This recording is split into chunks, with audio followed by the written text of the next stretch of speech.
Welcome to the channel. So today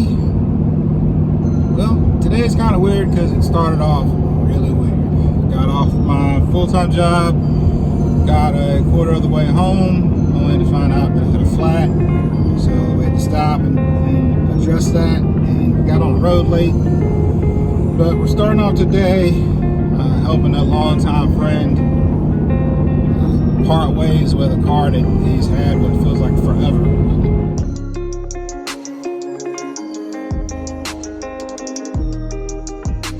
So I guess after a lot of thought and a debate, he has decided to part ways with it. He posted it on Facebook yesterday and sold it by the end of the day.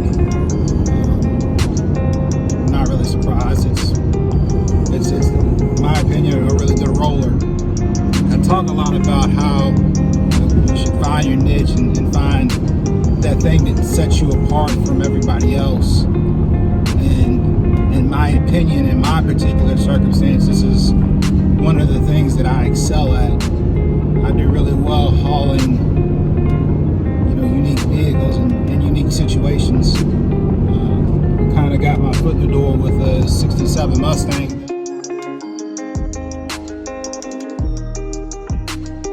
Co-worker of mine wanted to gift to his brother who lived in Wichita, Kansas. So that actually ended up, to this day, being my longest run. Got loaded up, got on the road, we headed out, drove all the way out to Wichita. It took me 2 days out, 2 days back. It was a good run, everything went really smooth. To the subscriber out there that I recently spoke to and kind of gave some advice on the industry, I want to say I appreciate you, and I hope that I helped you, and I do appreciate you bringing some things to my attention. And what I mean by that is I'm going to try very hard to work on covering some areas that I just had not paid a lot of attention to. So I'm going to try and make a couple videos. The two that I know I'm going to work really hard on is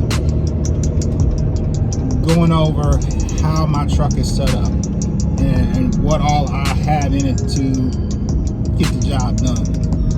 The other thing that I want to go over and start working on is showing you guys the different ways to safely secure a vehicle on a trailer, because it's not something that a lot of people have done. I mean, some people have and some people haven't, and there's nothing wrong with that. It just means that it may take you a little while longer to learn the ropes and figure out how to do the job, but you can still do the job. It doesn't take a rocket scientist to figure out how to do this. You just got to have common sense and understand how a vehicle works and the components in the vehicle. As long as you got that, then you can figure it out. So let's go get this Camaro loaded up. All right, well, here it is. It's a 1992 Chevrolet Camaro, and it is, what we call this, a rolling chassis? Yeah. It's a rolling chassis. Now, unbeknownst to many of y'all, I went to high school in this thing, and the owner and I go back to high school, and the owner has successfully scared the crap out of me more than probably anybody else I know, with the exception of one. That was like a one-time occasion. So what's unique about this particular Camaro is the motor's gone. So it sits high in the front, which is gonna make it super easy to load, because now we're not gonna have to crib it up to get it on the ramps. So we're gonna get it out of its spot and kind of up the hill so we can winch it on the trailer.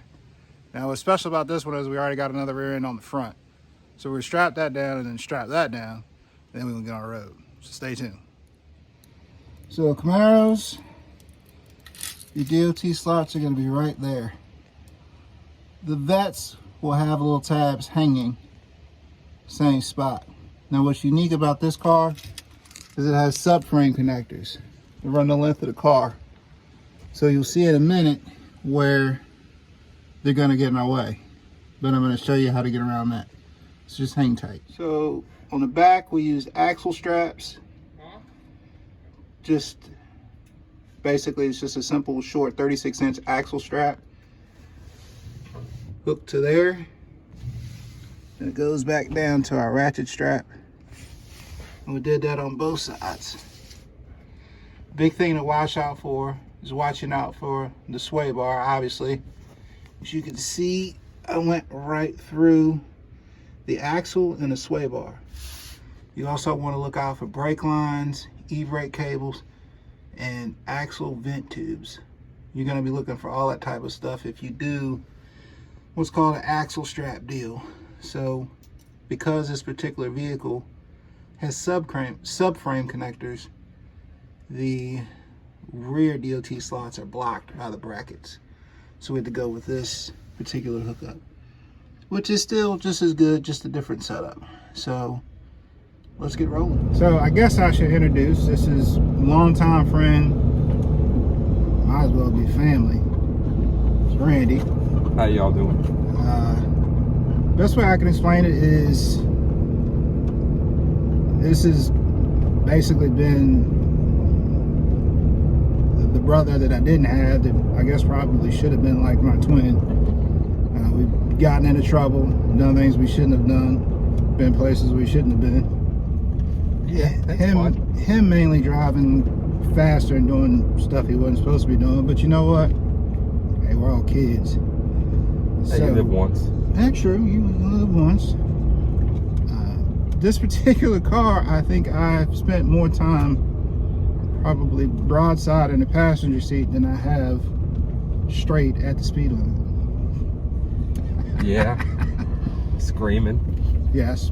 Yeah, I'm guilty of that. He's scared the crap out of me quite a few times. When we had that Mustang spin out behind us. Yes, and I'm pretty sure you're probably gonna see this video, so you know who you are. I'm glad you didn't die, and I'm glad you didn't wreck, but we both know, just as well as you know, that it scared the crap out of you that morning. But you live and you learn, man. Good times. So we're on our last trip, officially with the car. Yeah. I was like, you had it towed a few times. Yeah, I have. Put the motor in, flooded the carburetor, you had to come get it, take it home. Take it to the EB3 to get worked on. Yeah. Should help me tow it down here. Yeah. And now we're towing it away from here.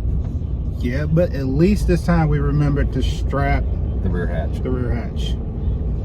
When it made its voyage from Northern Virginia down to here, we forgot that. And we got a spoiler deployed at about 75 miles an hour on I-95. Luckily we didn't tear anything up, but might have scared us both a little bit. Yeah, about pooping pants. That'll happen that day. So, but just hang tight. We're gonna run this up to Stafford and deliver it to its new owners, who I guess have already voiced their plans on what they're doing with this. So it sounds like this lucky girl will be living its third life? Yeah. All right. All right, well, hang tight.